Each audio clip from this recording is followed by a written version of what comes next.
Good morning, ladies and gentlemen. Chapter 5 in our History of International Politics lectures, we will have a look today at the Cold War period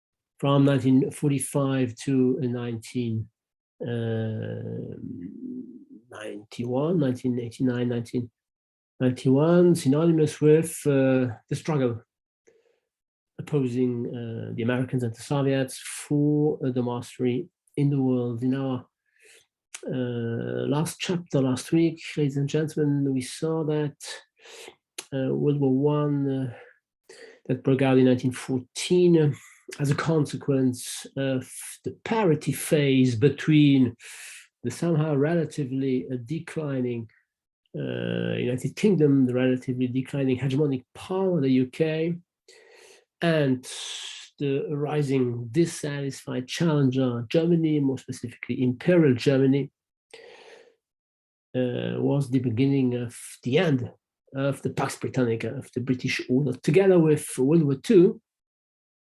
From our perspective here, from the perspective of the power cycle theory that we will use, that we will go on using, World War I and World War II form one single major war cycle, and it forms what Robert Gilpin in his War and Change in World Politics calls a hegemonic war. He took this concept from Raymond Aron.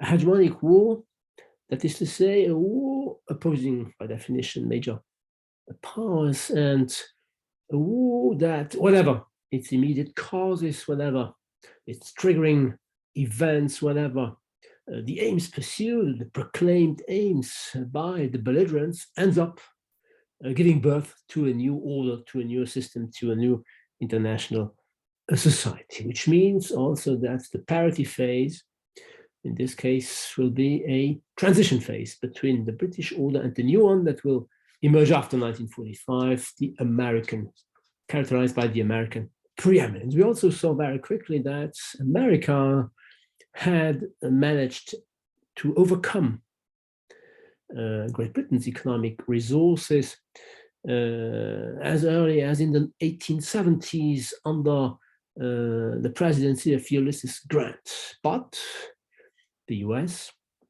were a satisfied power. They went on sticking to the Western Hemisphere. They were not interested in joining the power political game of the then European powers, also for domestic reasons. Fareed Zakaria in the book that you can see, From Wealth to Power, emphasizes the fact that the American civil society, as represented in the Congress, was not interested in bringing American diplomacy into line with its economic resources. This policy was called under-expansion, has been called under-expansion by Zakaria. During the interwar period, therefore, the British went on believing to some extent that they still were the hegemonic power, and the other powers did perceive Great Britain to be still the hegemonic power. Given that Wilson's project to participate in the League of Nations that he had conceived, this project was rejected by the American Senate, refusing to sign the Versailles Treaty, or to ratify the Versailles Treaty more specifically. Indeed, it was the American president, Woodrow Wilson, and not the British Prime Minister, who in 1918 proposed a post-war order. He took the responsibility for outlining a kind of new organization in order, of course, to prevent a new major war from breaking out. Woodrow Wilson was a liberal, an inclusive liberal. That is to say, he considered war to be not the consequence of human nature, as claimed by classical realists. He did not consider war to be the consequence of international anarchy, which will be the basic assumption of neo-realists. No, he considered war to be a kind of a political project. That is to say, he ascribed the tendency to go to war to autocratic regimes as opposed to peace-loving democracies. Eager, I quote his speech, to make the world safe for democracy, he decided America should join Great Britain and France in their fight against the autocratic empires of Central Europe, that is to say, Germany and Austria-Hungary. And he decided to do so in 1917, despite his promise that America should remain neutral in the war. He considered there was a genuine risk of the democracies being defeated by the autocratic empires, so he felt compelled to get involved in the war in order to try to establish a kind of community of democratic countries. Once Germany defeated, given also the rise of a new enemy, first and foremost an ideological at that time, first and foremost an ideological enemy rather than a military one, that is to say, the Soviet Union, of course, he held his 14 points speech in January 1918, where he outlined, among the different detailed points regarding the post-war organization, where he proposed 5 general ideas. First of all, he wanted to put an end to the traditional balance of power, a strategy that, according to him, was responsible of the outbreak of World War I. He wanted to replace this traditional balance of power, the European Council of Powers, by an association of nations. An association of nations based on the respect of international law. Second major point, he was eager to put an end to never-ending arms races, replacing them by a general disarmament process. He also wanted to put an end to secret diplomacy, that is to say, to secret agreements among governments, and more specifically among autocratic governments. Put an end to secret diplomacy and replace secret diplomacy by, I quote, open covenants of peace, openly arrived at, that is to say, diplomatic agreements known by and influenced by the public opinion. Being a liberal, Wilson considered individuals, average individuals, to be rational and therefore risk averse and therefore opposed to their states going to war. He also wanted, third major point, to promote free trade, to promote the freedom of navigation on the seas in order to prevent protectionist economic policies, similar protectionist economic policies as the one that had occurred before World War I and that had contributed to the outbreak of World War I. And last but not least, he wanted to put an end to colonialism, to imperialism, that is to say, to those spheres of influence that the European powers, mainly the British and the American, had established overseas. He wanted to replace this practice by the principle of the collective right of nations to self-determination. To put it differently, he had a very ambitious plan to change world politics to some extent. And this proposal was put into practice, at least temporarily, at least partially. The only of the 5 major points that was not put into practice was the open diplomacy principle, public diplomacy. He had adopted it to some extent to counter the Bolsheviks' direct appeal to nations when they had, to peoples, when they had unilaterally decided to withdraw from World War I. It was a response to this ideological proposal of the Bolsheviks. And of course, Wilson did not put it into practice. Open diplomacy does not exist nowadays.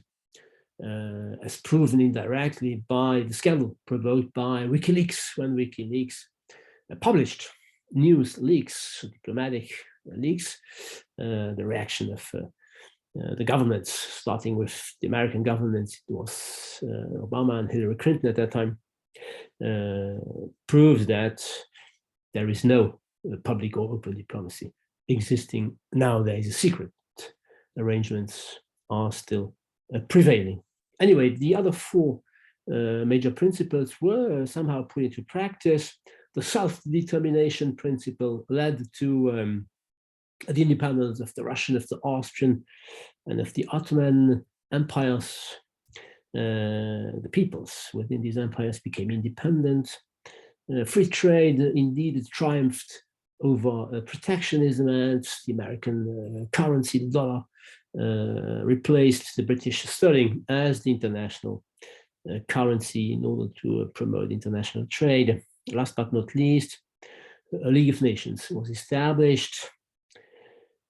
The Association of Nations, called League of Nations. Its aim was, I quote the charter, to promote international cooperation, to achieve international peace and security by what? By acceptance of the willingness not to resort to war. All the members promised not to go to war against each other. They promised to respect territorial integrity and national independence. So it was a somehow genuine security system, collective security system more specifically, and it was the first formally institutionalized collective security system. Remember the European concert that had existed 1 century earlier, established by the British. We saw this last week, which also was an institution, but not formally institutionalized, since there was no general secretary, there was no building, there was no bureaucracy, there was no budget, etc., etc. So the League of Nations was based on the liberal belief that international law is likely to constrain states, thus permitting peace to prevail. You know that the League of Nations was a failure, of course, for many reasons. One reason which is pretty often put forward is one that the international system was no longer European-centered, given the rise of course, the US, given the rise to the Soviet Union and to Japan too. International system was no longer European-centered, and what's more, according to Kissinger, it was a revolutionary system, that is to say, a heterogeneous system in the meaning of Remoiron. We already saw this concept. Why? Because there were three types of states appealing to contradictory values. The liberal democracies, that is to say the US, the UK, and France, 2 or 3 right-wing autocratic totalitarian regimes, fascist Italy, imperial Japan, and first and foremost Nazi Germany, and 1 left-wing totalitarian or communist state, the USSR. Listen to Kissinger, who emphasized the difference between satisfied Western states and revolutionary Soviet Union and revanchist Germany.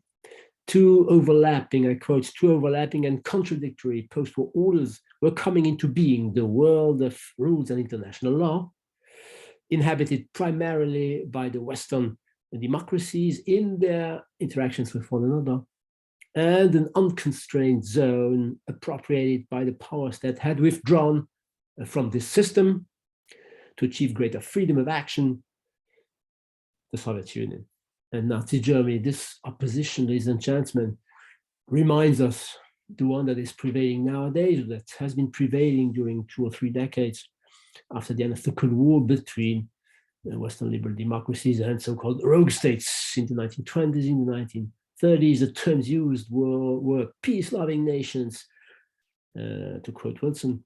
And John Maynard Keynes, the British economist, when talking of Nazi Germany, of the other totalitarian states, called them brigand powers. So rogue states nowadays were brigand powers in the interwar period. So this explanation is, of course, credible, and I nevertheless will prefer another one, the one that fits my overall framework. That is to say, I consider that the failure of the League of Nations basically was due to the absence of the US. The US being economically preeminent, the fact for the US to be absent since its refusal, the Senate's rejection of the Versailles Treaty, ended up in Great Britain going on believing that it still was the prevailing power, but it was no longer credible. It was no longer credible to some extent. It had no more legitimacy in the eyes of the other powers to go on exerting hegemony or exerting a leadership. So there was a kind of this transition period, therefore, was a kind of system characterized by a kind of absence of any clear hierarchy. This already prevailing, materially prevailing power, the US, was not involved in the League of Nations. Those who claimed, the British and to some extent even the French, who believed or who were happy to believe that they were still prevailing, were no longer neither credible nor legitimate. Logically, then, this 20 years crisis, to quote Edward Carr, ended up in the outbreak of World War II. World War II was won by the Allies, thanks to the US, just as World War I had been won by the Western democracies, thanks to the US. That is to say that America played the crucial role in the victory of World War I and World War II. And it is these two victories that permitted America to become the preeminent power after 1945, the end of the hegemonic war, which goes from 14 to 45. In 1945, the American policymakers, Roosevelt, became aware that they could no longer afford to stick to the Western Hemisphere. Their security was at stake everywhere. Their interests were at stake everywhere on the planet Earth, as had been proven by the attack by the Japanese against Pearl Harbor in 1941. So they decided to definitely become involved in international politics, to assume their responsibility for constructing a new world order. The US, however, were not the only victor of World War II. The USSR also belonged to the winners, and the USSR refused this American preeminence. Logically, then, the Cold War, the so-called Cold War, broke out. The expression Cold War, ladies and gentlemen, was coined by Bernard Baruch. You see him here with Churchill, an advisor of Roosevelt, before being used in the media and popularized by the American journalist Bob Swope, and also by Walter Lippmann. Cold War, the Spanish equivalent, and this is somehow interesting, Guerra Fria, existed, was used by the Spaniards during their Reconquista, when they reconquered the territories of the Spanish peninsula against the Arab Moors, notably during the 15th century. Anyway, the Cold War is traditionally analyzed as a bipolar world, a bipolar system, also as a heterogeneous one, given the communist Soviet Union and the liberal democratic United States, given the ideological opposition which complemented the power political rivalry, which is emphasized by the concept of a bipolar system, of course. What is beyond any doubt is that the Cold War period was a period of struggle for the mastery in the world, and this explains the title of today's chapter. I will nevertheless propose a specific interpretation of the struggle for the very simple reason that from the very beginning onwards, the struggle was imbalanced. It was imbalanced because of or thanks to America's preeminence, economic preeminence, which I consider to be more important basically than the military balance, which indeed existed in general and also in the nuclear domain. To put it differently, the Cold War system, the international system during the Cold War, was a unipolar structure disguised in a bipolar rivalry, in a bipolar competition. So let's go into the details of this claim. And let's start with the configuration of power distribution, of power resources in 1945, after Germany's and Japan's defeat. The structure of the international system was characterized by a huge disparity, as you can see on this figure, by a huge disparity favorable to the US. Indeed, in 1945, America accounted for almost 50% of the world's economic production. It spent more than 75% of total military spending. Its Navy, its Air Force was by far the most powerful. It controlled a network of military bases all over the world, and the US had the monopoly of the atomic bomb. Compared to the US, both Great Britain and the USSR were dwarfs. Great Britain roughly represented 20% of America's military budget and 20% of America's GDP. The Soviets, 20% of America's GDP and 10% of America's military expenditures. In other words, and I quote Eikenberry in his After Victory, the US benefited in 1945 from a windfall of power assets, which permitted it to choose. It could afford to choose between three strategic options. It could act as France had acted after 1648, that is to say, profit from its military advantage, its military advantage to adopt an expansionist behavior. It could, the second option, it could have chosen the same strategy as in 1919, that is to say, go back to its traditional isolationist stance and not getting involved on the world political scene.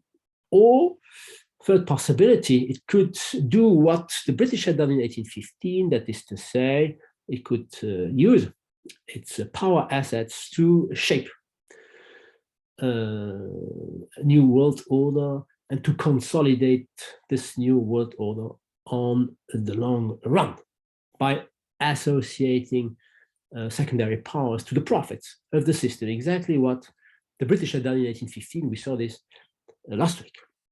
Roosevelt's position, ladies and gentlemen, actually was closer to Castlereagh's position in 1815 than to Wilson's position in 1919. Why? Because throughout World War II, the US had played exactly the same role as the British had played in the wars against Napoleon.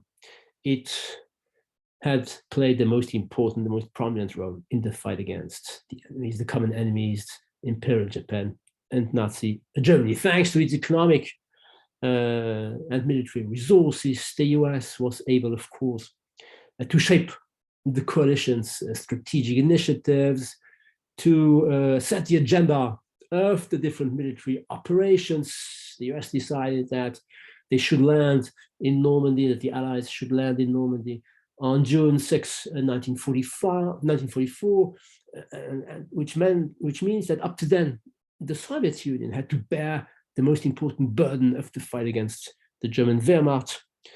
The Americans could, thanks to their war effort, of course, ask their allies to acknowledge the post-war orders that they were preparing, just as the British had done in 1850. At first sight, ladies and gentlemen, the Soviet Union was in the same position as Russia in 1815 too, at first sight.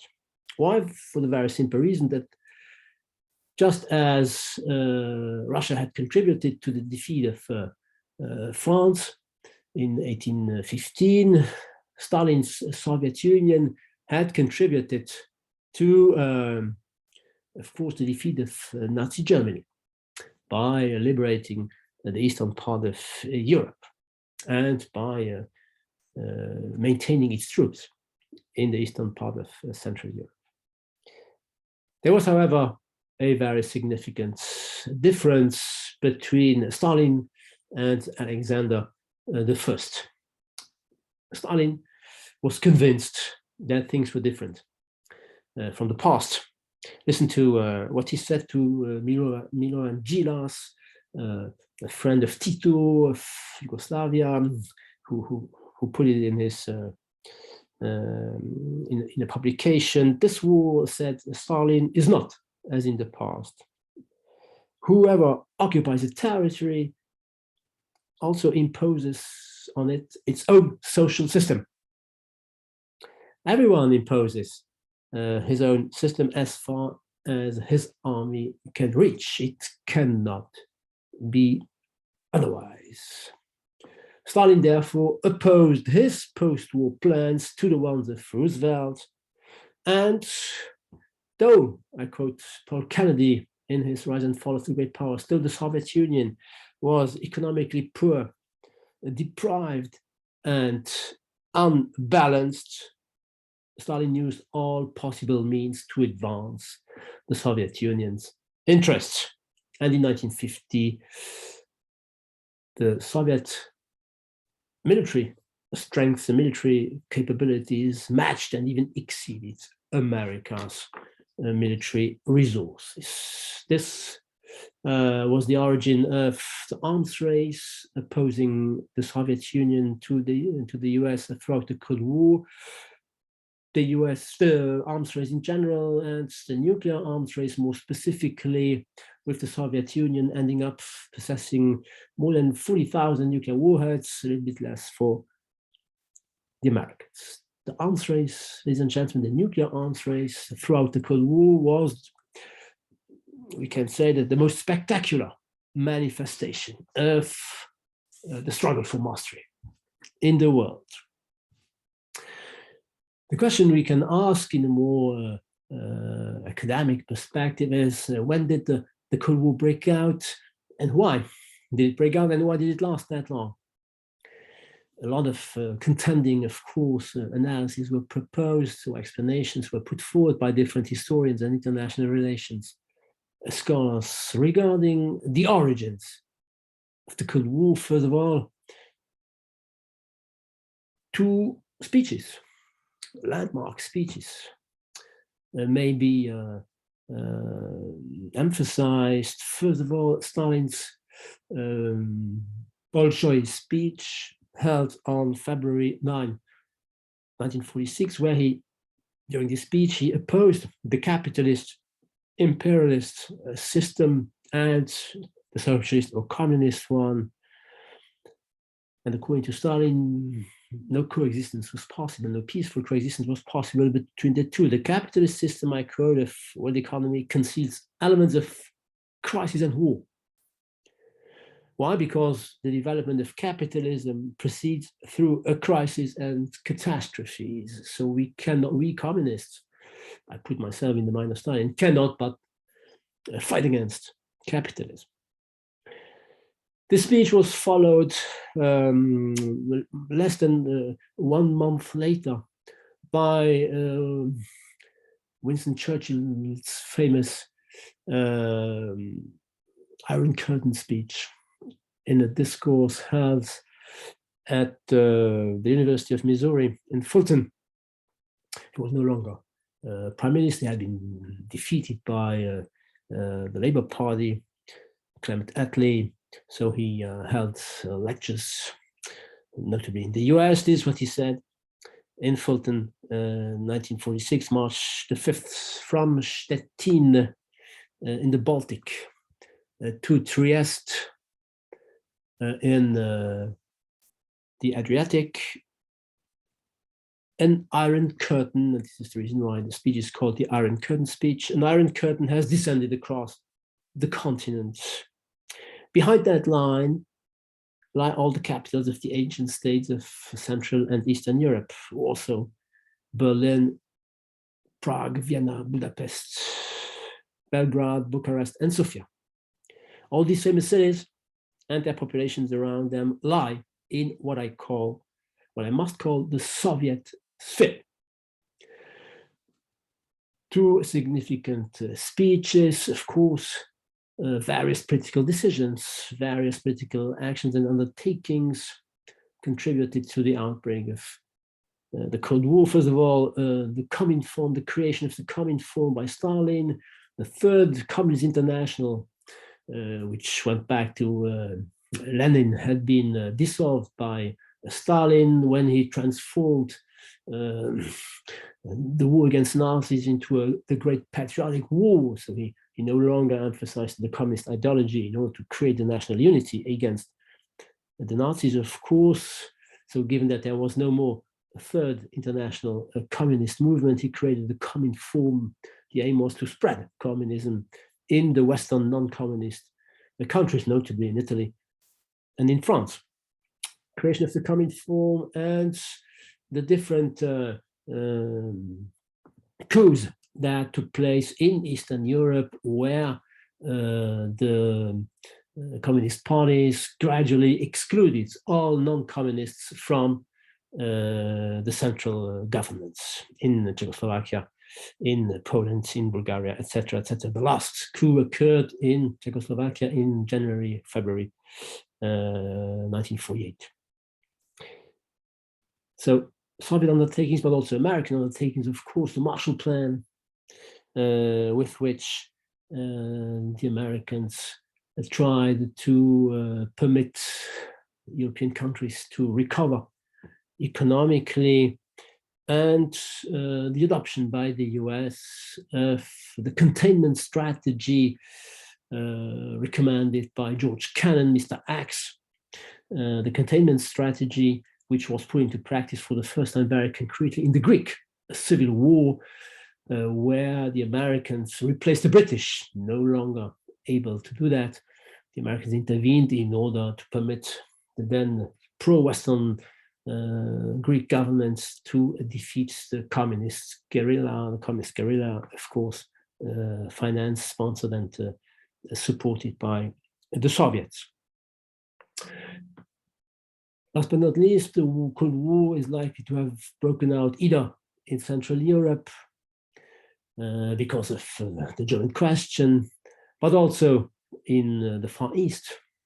The Soviets accused the Americans to have launched the atomic bomb against Nagasaki, and Hiroshima against the Japanese, not in order to avoid a landing synonymous with thousands of American GIs killed, but in order to prevent the Soviets from invading the northern part of Japan. And in the Middle East too, there was a rivalry, a starting rivalry, because the Soviets were eager to control, thanks to the local Communist Party, the oil fields in northern Iran.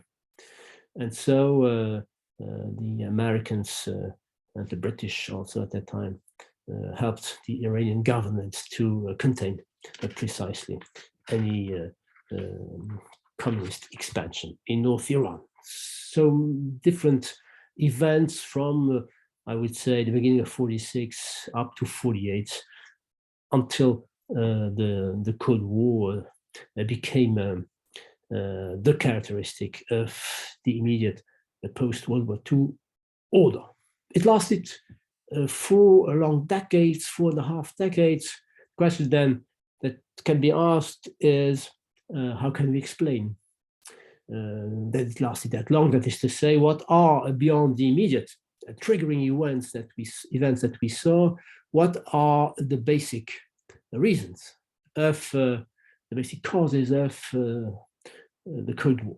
And in order to try to provide explanations, I will use Kenneth Waltz's 3 images. That is to say, in the first book, which also was his PhD dissertation, Kenneth Waltz claimed that in order to understand international politics in general, or wars more specifically, we can either look at the first image, the second image, or the third image. That is to say, we can take into account how leaders perceive the world within which they are acting. We can look at domestic variables, the political regime of a state, or of 2 or more than 2 states when they are involved in the struggle. And of course, we can also look at the international system. Kenneth Waltz, of course, adopted this third image because of his systemic approach. I will apply the 3 here. So regarding the first image, regarding the role of the leaders themselves at the individual level of analysis, the personality of the leaders, their psychology, their beliefs, their convictions, the way they perceived international political events and international political tendencies played a significant role. Because of what? Because of what Robert Jervis in the 1970s will call perceptions, and more specifically misperceptions. That is to say, leaders, but in this case for average people like you and me too, of course, statesmen, leaders perceive the world not really as it objectively is, but they perceive it as they believe it is through their pre-established beliefs, convictions, and psychological characteristics. So the US leaders, of course, did not have the same perception as the Soviet leaders. Soviet leaders, to some extent, were impressed by the victims that the USSR, that World War II caused in the USSR. Here you have an idea of the huge number of casualties, much more important in the USSR because of the German occupation, of course, among other reasons, than in the US. So according to them, according to the Soviets, it was normal to some extent to dismantle the factories, the industrial plants in Eastern European countries, in the Eastern European countries that the Red Army was occupying. Since many of these Eastern European regimes had collaborated with the Nazis. And according to the Soviets, it was normal for them to rebuild these plants in the USSR in order to reconstruct the destroyed Soviet economy. The American leaders, however, did not perceive this Soviet action in the same way. They had, their economy in the US had prospered during World War II. So they considered that the Soviet decision was just a means for them to dominate and to exploit the Eastern European societies. The Americans, thanks to their richness, proposed the Marshall Plan to the European countries, including the Eastern European ones. The aim of the Americans, or the argument of the Americans, was the following one: we should permit the recovery, the economic recovery of Europeans, because it was precisely the economic crisis of the end of the 20s, which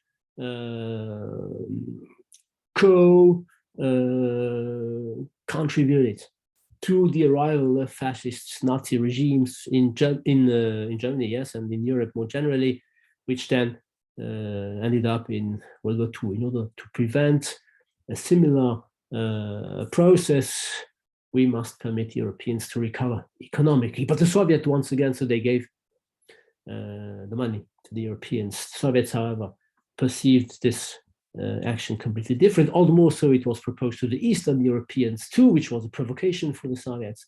They considered it as the proof of the American eagerness to dominate Western Europe. So to sum up this first point, both the Soviet and the American policymakers were tempted to take a black and white view, a Manichaean view of each other's action. They considered themselves to be guided by the best possible intentions. They accused their enemy of the worst imaginable motivations. And these perceptions, these misperceptions, these shared inadequate perceptions ended up in self-fulfilling prophecies.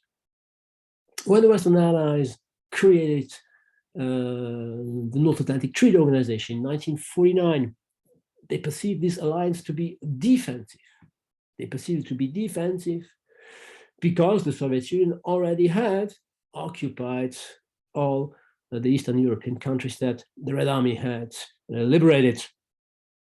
When then, in 1950, North Korea attacked South Korea, of course, with the approval of Stalin and also of Mao in China, the Americans and the Western Europeans came to the conclusion we were right when we decided to create NATO, because if we had not done so, the Soviets would have invaded Western Europe rather than merely indirectly South Korea. And of course, the Soviets had exactly the opposite analysis. We were right to control the Eastern European territories, to maintain them under our authority, because otherwise NATO would have expanded up to our borders, up to the frontiers of the Soviet Union. Ladies and gentlemen, you recognize here the argument of Putin when justifying his intervention in Ukraine for some 7 years now. So at the first level, shared perception or misperceptions contribute to explain why the war broke out, why the Cold War, broke out. At the second level of analysis, the second image, to quote Kenneth Waltz, the political regime, the political ideologies of the two opponents also played a significant role, and to some extent the misperceptions, the shared misperceptions also refer indirectly to the ideological opposition. If it is true that the national interests of a state cannot be defined or without taking into account the political regime, the political ideology of a state, then, of course, the fact that America was a liberal democracy while the USSR was a communist or socialist state, this fact cannot but end up in a confrontation. For the Soviets, communism had to be spread. For the Americans, freedom had to prevail. Seen from Washington, the communist regime cannot but expand through war. Seen from Washington, seen from Soviet eyes, democracies are doomed to be replaced by communist regimes, given the process of history, according to the Marxist doctrine, which will end up in a classless communist society, overcoming the contradictions of capitalist system. So the system, in other words, was composed by two different regimes, two major powers referring to different values, to opposed values, to contradictory values. Based on opposed political principles, it was a heterogeneous system, to quote Aron and Kissinger. Of course, this ideological opposition cannot be separated from the structure of the power distribution, and thus we come to Kenneth Waltz's third image, the system level of analysis. And here, what do we see? We see that the Cold War system, or the system that emerged after 1945, was characterized by an unprecedented power configuration. Why? Because only two major powers did survive World War II, which means that Tocqueville's, Alexis de Tocqueville's prophecy made in his Democracy in America, published in the 1830s, that is to say more than 1 century earlier, came true. Listen to Tocqueville, this is what he anticipated to some extent in the 1830s. There are, at present time, two great nations in the world which seem to tend towards the same end, although they started from different points. The Russians, which became the Soviets, the Anglo-Americans, which became the Americans. The French sometimes use the term Anglo-Americans. At that time, America had just become independent for 2 generations. Anyway, the Anglo-American, like one quoting, relies upon personal interest to accomplish his ends. And he gives free scope to the common sense of citizens. The Russian sent us all the authority in a single hand, the Tsar or Stalin. The principal instrument of the Anglo-American is freedom. The principal instrument of the Anglo-American is freedom. The principal instrument of the Russian is servitude. So their starting point is different. Their courses are not the same yet. And this is the core point of this quotation. Yet each of them seems to be marked out by the will of heaven to sway the destinies of half the globe, to control, to dominate the destinies of half the globe. And this is exactly what will happen. From 1945, the world will be divided into 2 camps, at least until the Third World, the non-aligned movement will emerge. The 2 camps, that is to say, the Western liberal democratic camp and the Eastern communist or totalitarian bloc. Only 2 superpowers survived. The term superpowers, ladies and gentlemen, was coined by William Fox, an American historian, in a book published before World War II came to an end in 1944. And you see that he considered that Great Britain still, the United Kingdom, was still a superpower. 1 or 2 years after the publication of this book, only 2 superpowers remained. So the Cold War broke out for different reasons. All these causes that I summed up, of course, are complementary, accumulative. And beyond the contending explanations of why the Cold War broke out and why it lasted that long, there is a general consensus. At least the majority of scholars agree in saying that the Cold War was a perfect empirical illustration of Thomas Hobbes' state of war concept. I remember Thomas Hobbes' description of international politics, according to Thomas Hobbes. We saw this in a former chapter. States independent from one another live in continual jealousies. In the state and attitude of gladiators, having their weapons pointing against one another, their guns, having spies in the neighboring countries, cannons planted against their neighbors round about. And obviously, the White House on the one hand, the Kremlin on the other, adopted precisely this attitude of gladiators. So the Cold War, indeed, can be considered as a state of war. A state of war, though no direct war, no hard war broke out. And this is the reason why the Cold War is called Cold War. No hard war broke out between the 2 major powers. Merely a proxy wars occurred opposing the US and the USSR indirectly via their allies, first and foremost, in the Third World. The importance of these wars is analyzed in the book of Ard Westert's The Global Cold War, where he analyzes the different crises and wars that broke out in Vietnam, in the Horn of Africa, in the Near and Middle East, in Latin America, in Vietnam, of course, in Afghanistan a little later, etc., etc. So throughout this period, though no direct war opposed the Soviets to the Americans, the will to contend by battle, to quote Thomas Hobbes once again, the disposition to go to war always existed in the mind of the Soviet and American statesmen. To put it differently and to use Raymond Aron, if we should sum up the Cold War in a short phrase, it will be the following one: a peace impossible, war improbable. War improbable, notably because of the nuclear weapon, the nuclear factor. We'll come back to this. Peace impossible because of the different proxy wars and because also of the so-called security dilemma.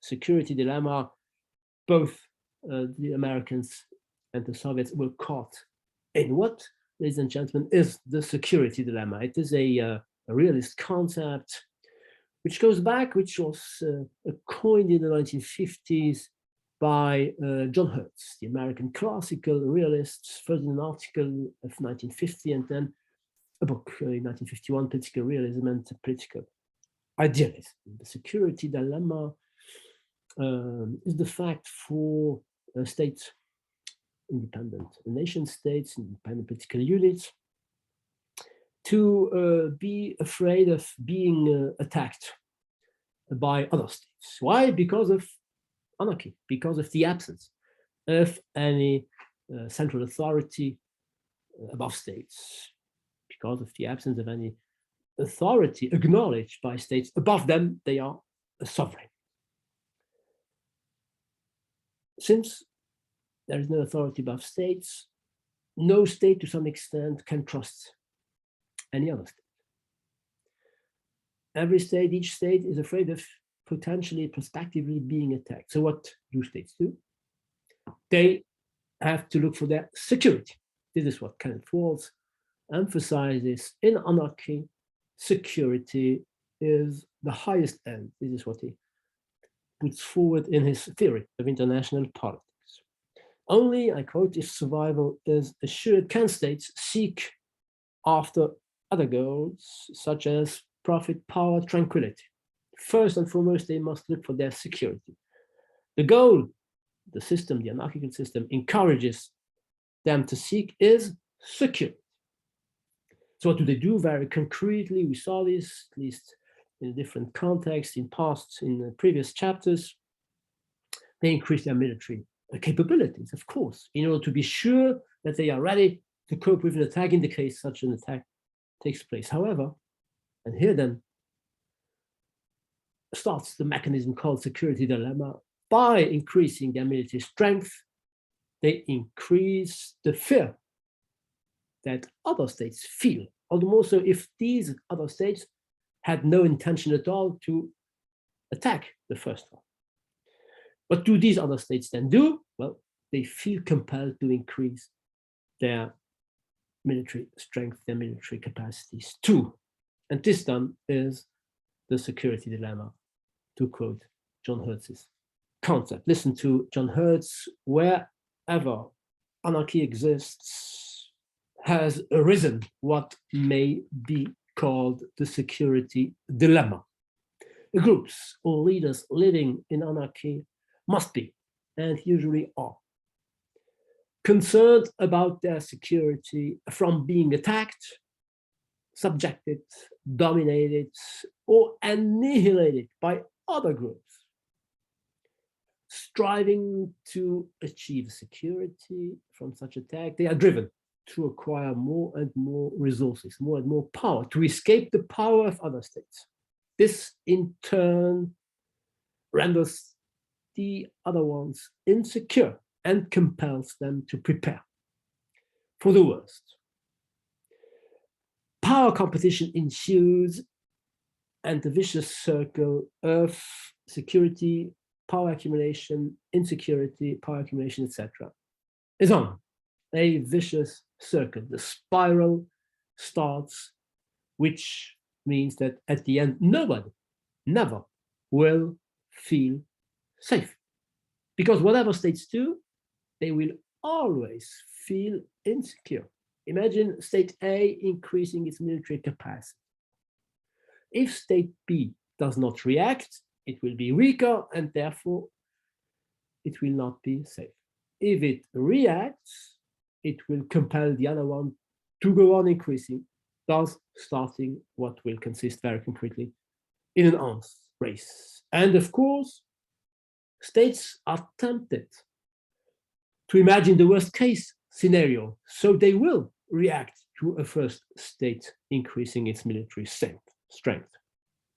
Therefore, international politics is a kind of never-ending tragedy. Listen to Kenneth Waltz. In an anarchic domain, the source of one's comfort is the source of another's worry. Hence, the state is amassing instrument of war, even for its own defense, is cast by others as a threat requiring response. The response itself then serves to confirm the first state's belief that it had reason to worry. Whatever states do, they will never feel safe. The unilateral action that a state undertakes because of its subjective uncertainty of what other states might do, this irrational unilateral action ends up in an irrational collective condition, because it will end up in an irrational state of collective objective insecurity. The subjective uncertainty, I do not know what the other one might do, is at the origin of a state condition characterized by nobody objectively feeling safe. This security dilemma model, ladies and gentlemen, somehow perfectly fits the development, describes the development of the USSR rivalry. The USSR did not withdraw from Eastern European countries that had been liberated by the Red Army. Moscow claimed that it was a defensive move because it had been attacked from the West twice by the Germans in 1914 and once again in 1941. So its objective was to establish a defensive perimeter, kind of buffer zone, separating from Germany. But the Westerners, of course, did not accept or did not conceive, did not admit this this interpretation of Moscow's decision. They were suspicious of Moscow preparing an attack against the West. So what did they do? Well, they created the North Atlantic Treaty Organization. America maintained its GIs in Western Europe. And by launching the Western Alliance, well, they compelled the Soviets to create the Warsaw Pact, all the more so once Western Germany, was integrated in 1954 in the North Atlantic Treaty Organization. The arms race then started, we already mentioned it, as the kind of necessary outcome of the Soviet-American security dilemma. In the past, ladies and gentlemen, that is to say, in the cases of World War I and World War II, similar arms races had precisely contributed to the outbreak of World War I and World War II. Things will be different during the Cold War. No hot war opposed directly the Soviets to the Americans. How can we explain this kind of miracle, ladies and gentlemen, which John Lewis Gaddis calls the long peace? How can we explain that the Cold War maybe actually was a long peace, since no direct war opposed the Soviets to the Americans? First of all, we might say that John Lewis Gaddis is right in emphasizing the fact that the periods of high tension between the Soviets and the Americans were shorter. And then the periods of cooperation, of détente, of exchanges of different kinds when we look at the evolution of the Cold War since its outbreak, 1948, there were periods of high tension between 1948, the Czech, the communist coup in Czechoslovakia, up to Stalin's death, that is to say, the period including the first Berlin crisis, the Berlin blockade, the Korean War, of course.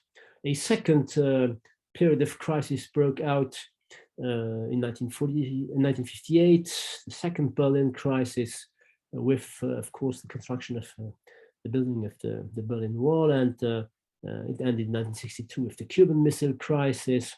And last but not least, a third period of high tensions occurred, I would say, from the end of the 70s with the Soviet invasion of Afghanistan to the beginning of the 80s, the Euro missile crisis. But there were very significant periods of détente too between Stalin's death and the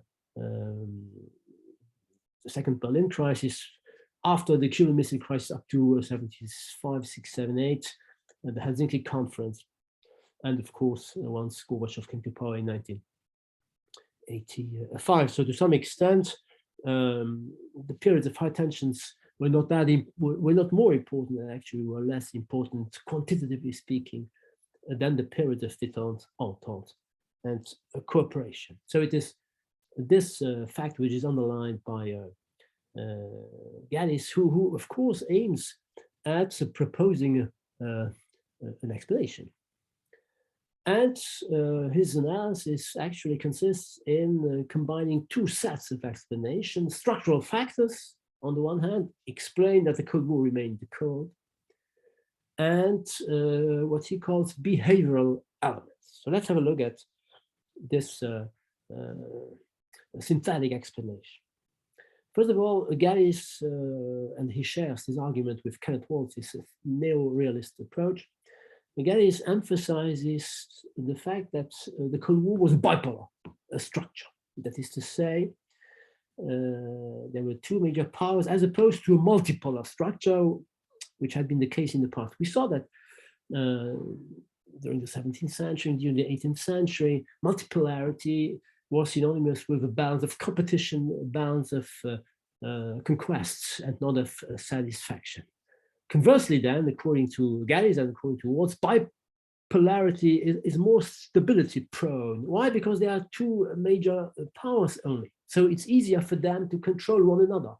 Misperceptions are lower when only two powers try to control one another than when there are 3, 4, 5.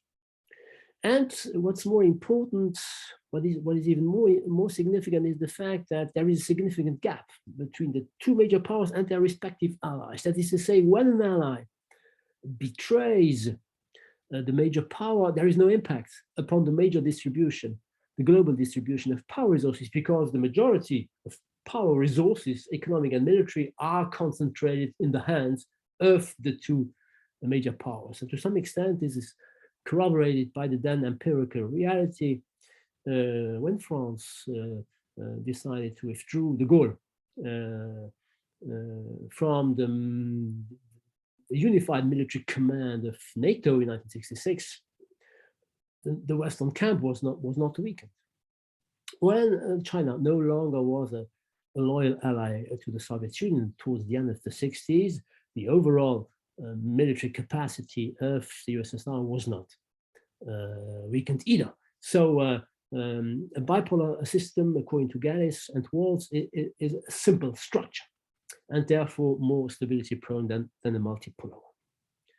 The second structural element put forward, or structural factor put forward by Gaddis, regards the independence characterizing the Soviet-American rivalry. That is to say, the mutual independence. Realists, ladies and gentlemen, claim that independence favors stability or peace, whereas interdependence favors competition and therefore increases the risks of war. So it's exactly the opposite argument of liberals, who claim that interdependence in general and economic interdependence is supposed to favor a peace. The arguments of Gaddis and Waltz are the following ones.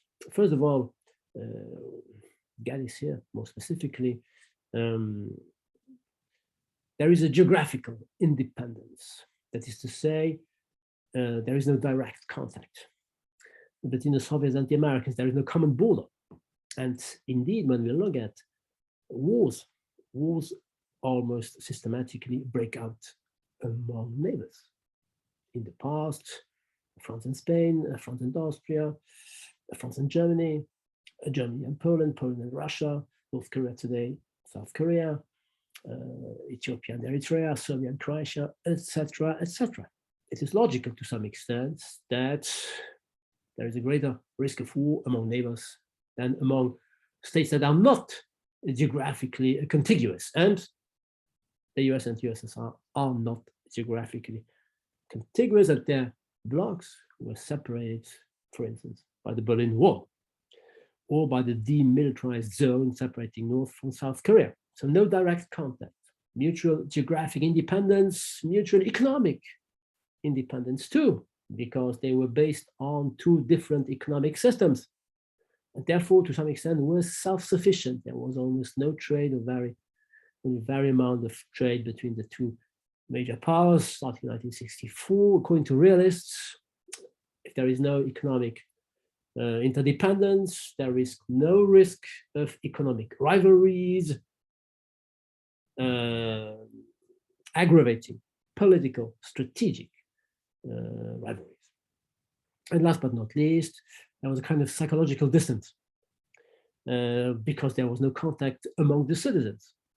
The Soviet citizens were not allowed to get out of Soviet Union. So the relationship was exclusively handled by skillful professional diplomats. There was no risk of nationalistic jingoism influencing the decision-making process. So two structural factors contributing to the long peace, to the stability, to the absence of any major war between the two, and two sets of behavioral elements. Gaddis first emphasizes what he calls the rules of the superpower game. That is to say, the Americans and the Soviets ended up in agreeing upon some rules that they accepted to respect most of the time. We'll come back to this point also in our second part, because it is very close to Hadley Burt's concept of international society, in this case, a bipolar society. The two major powers, though forming a rivalry, nevertheless also were able to create a kind of a society. Concretely speaking, the ideological opposition, socialism versus democracy, did not prevent the Soviets, Khrushchev, from accepting the idea of a peaceful coexistence after 56. So no necessary expansion of the socialist revolution. And the Americans, on the other hand, adopted containment and not roll back. So did not try to push the Soviets back to the territory of the Soviet Union. They accepted that the Soviet Union maintained its troops and its political system in those countries that the Red Army had liberated. And what's more, despite the very aggressive discourses that they held, Ronald Reagan mentioned in the 1980s, the empire of evil, this is how he called the Soviet Union. Despite their aggressive rhetoric, the two major powers ended up in understanding that it was in their interest to respect each other's zone of influence. They came to the conclusion that by respecting their respective sphere of influence, they could establish a kind of implicit co-direction of the world system. They had an interest in not trying to undermine the authority of the other. And the Chinese and also the French criticized what they considered to be a co-direction of the two major powers. They, at least what is true is that they did not try to to profit from the domestic weaknesses. For instance, during the Watergate scandal in the US, the Soviets did not try to profit from it. During the period following the death of Stalin, 3 long years before Khrushchev managed to become the new Secretary General, the Americans did not try to profit from the domestic weakness of the USSR.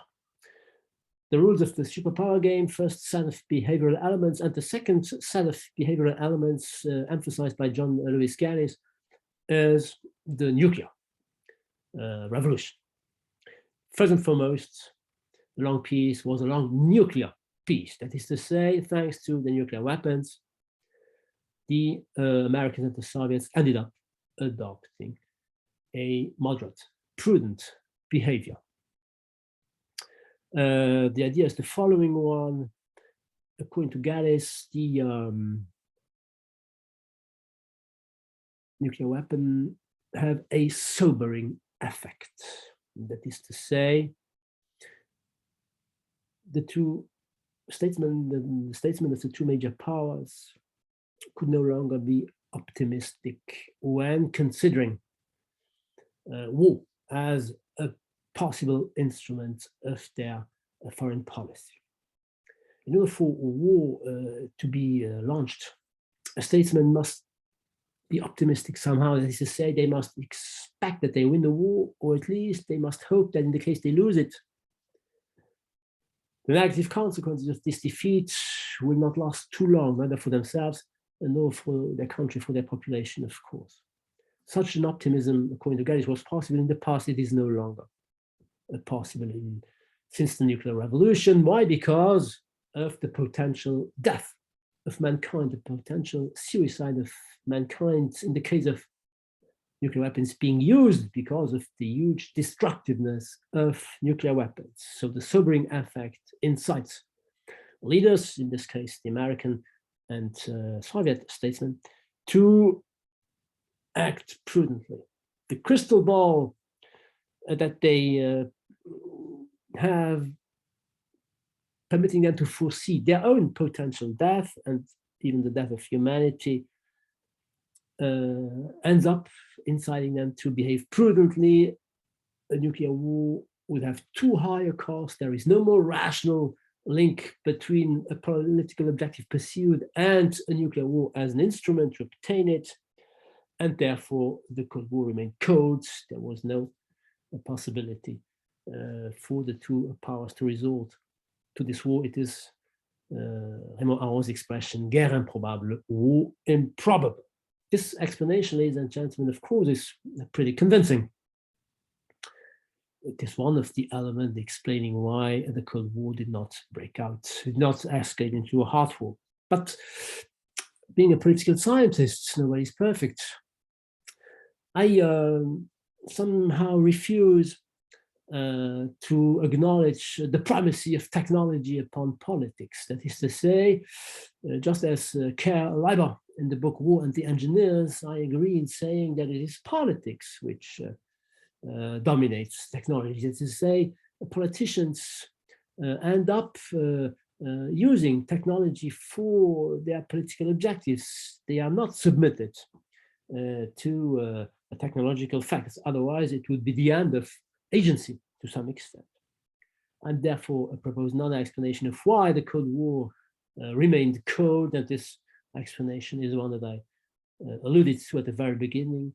Basically, the Cold War was a unipolar structure, and it is this unipolarity which explains the overall stability, or at least the fact that there was no risk of any major direct confrontation opposing the Americans to the Soviets. America's preeminence, ladies and gentlemen, existing as early as 1945, explains why the Cold War did not escalate into a hot war.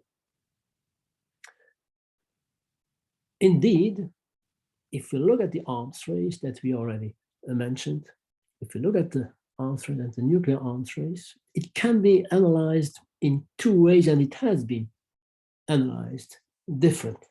Balance of power theorists, that is to say the majority, of realist scholars, starting with Hans Morgenthau in his Politics Among Nations, consider that the arms race proves the balanced system between the US and the USSR.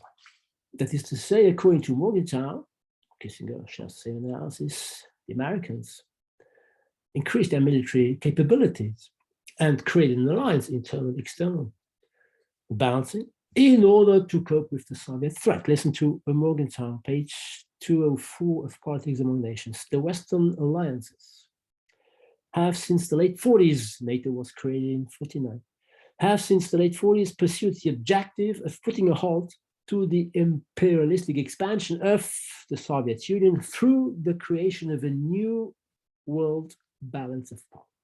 The aim of the Americans, according to Morgenthau, was to create a new balance of power, that is to say, to maintain the equilibrium, the equality between the Soviets and the Americans.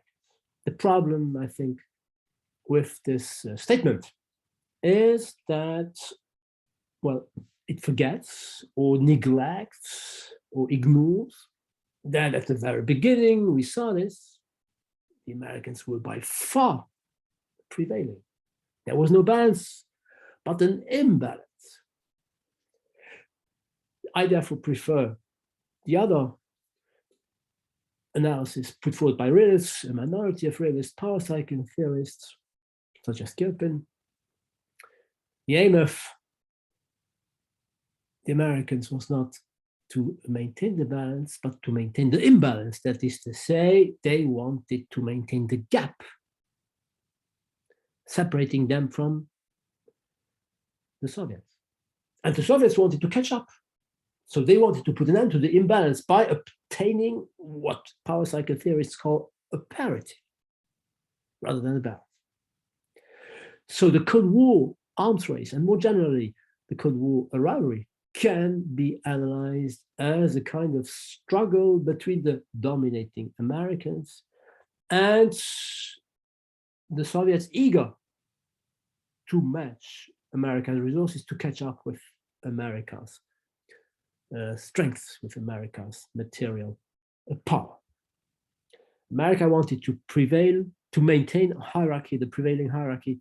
The Soviets wanted to reach a balance, since at the beginning it was an imbalance. And the Soviets managed to do so in the military domain. We saw this. Equality was reached, and even to some extent, the Soviets did possess more nuclear warheads at the end of the 80s than the Americans. But economically speaking, no parity at all was ever achieved by the Soviets. And if we agree in saying that there can be basically no credible military force without a solid economic basis, then the system indeed was basically unipolar. To put it differently, ladies and gentlemen, the Soviet Union throughout the Cold War was what the French historian of Russian origin calls a poor power, la puissance pauvre, a poor power, as proven by the statistics that we can find here on this slide. If we look at the Soviet gross domestic product from 40, the year preceding their entrance in World War II, both the American and the Soviet entrance. If we look at the GDP from 1940 to 1990, the year of the end of the Cold War, preceding the year of the definitive collapse of the Soviet Union, what do we see? We see that at best, the Soviet economy amounted to 45%, so less than half of the American economic wealth, less than 50%. From 20% in 1945, because of the Soviet economy destroyed, of course, by World War II, up to at best 45. 45 in 1975, that is to say, when America suffered both from the oil crisis and from the Vietnam War. And then up to 1990, once again, the gap widened. Remember, maybe you know that Khrushchev had imagined in the 1950s that the Soviet Union would manage and overcome the economic resources, and the communist world would overcome the capitalist world's economic resources at the latest in 1980. At the latest in 1980. If you look at 1980, the Soviet economy represented 41%, and it even went back to 36%. So at the eve of the definitive end of the Cold War, at the eve of the definitive collapse of the Soviet Union's richness was amounted to a bit more than one third of America's economic richness. To put it differently, ladies and gentlemen, the system was unipolar throughout the Cold War for the very simple reason that the USSR never was a contender. A contender, I quote Organsky's World Politics. Organsky is the second major power cycle theorist, together with Gilpin. A contender is a rising challenger whose economic resources amount to 80% of the hegemonic power's economic resources, 80%. The USSR, at its best, reached 45%, so very, very far away from being a credible challenger called contender. And this is basically the most important, the ultimate reason why the Cold War came to an end and why the USSR lost the Cold War, thus permitting the Cold War to come to an end. Indeed, when Gorbachev came to power, he was aware that the Soviet Union had many, many handicaps when compared to the US. He came to power in 1945 after the death within 3 years of the three previous Secretaries General of the Communist Party of the Soviet Union. Brezhnev died in 1982, Andropov in 1983, Chernenko in 1984, 1985. So Gorbachev came to power, and he started an ambitious reform program in order to permit the Soviet economy to prosper again. And even he tried to reform the political regime. So he introduced glasnost, transparency, and perestroika, the economic transformation. He adopted a new approach. This new approach was a failure within the USSR, and this is the reason why the USSR collapsed, but it was successful on the international scene, successful from a Western point of view, of course. Why? Because in adopting different actions, in adopting different decisions, and in undertaking different actions, he permitted the Cold War to be overcome. First of all, he met Ronald Reagan and proposed the disarmament process, not merely in arms control, but the disarmament. Many nuclear warheads were dismantled. This is the reason why nowadays both superpowers, if the USSR or Russia actually is still a superpower, military, yes, but not economically. It is still a poor power, of course. This permits to explain why nowadays Russia and the US possess some 5,000 to 6,000 nuclear warheads, to be compared to the more than 30, roughly even 40,000 warheads of the 1980s. They met in Reykjavik, and this permitted the disarmament process to start. Gorbachev withdrew the Soviet Red Army from Afghanistan after 10 years of Soviet occupation. He came to the conclusion to which Biden came some weeks ago. After 10 years, the Americans needed 20 years to understand. And last but not least, he put an end to the so-called Brezhnev doctrine, the doctrine of limited sovereignty, which Brezhnev had adopted when intervening in 1968 to crush the Spring of Prague, the attempt to get rid of the communist regime in Czechoslovakia. He dropped this Brezhnev doctrine, and he replaced it by the so-called Sinatra doctrine. I did it my way, that is to say, he permitted the Eastern Germans, the Hungarians, the people from Poland, from Czechoslovakia, from Hungary, etc., to choose their way. And what did they choose? They chose, of course, they chose to put an end to the communist regime by electing a non-communist government in 1989. You have here the details of the different events that permitted the end of the Cold War, thanks to the end of the communist regimes in Central and Eastern Europe. To put it differently, Gorbachev became aware, he acknowledged the reality that had been prevailing since 1945, and that the previous Soviet leaders had refused to acknowledge. He acknowledged the primacy of the US. And in doing so, he acknowledged that it was impossible that the USSR could credibly challenge America's supremacy, America's preeminence. And in doing so, he precipitated, unwillingly, of course, the peaceful end of the Cold War, which absolutely nobody had foreseen. I was a student at that time. Nobody had foreseen the peaceful end of the Cold War, not even the end of the Cold War. Aron expected a war to break out. The same was true for Morgenthau in the 1980s, the beginning of the 1980s, some years before they died. They were afraid of a possible third World War, which never broke out, of course.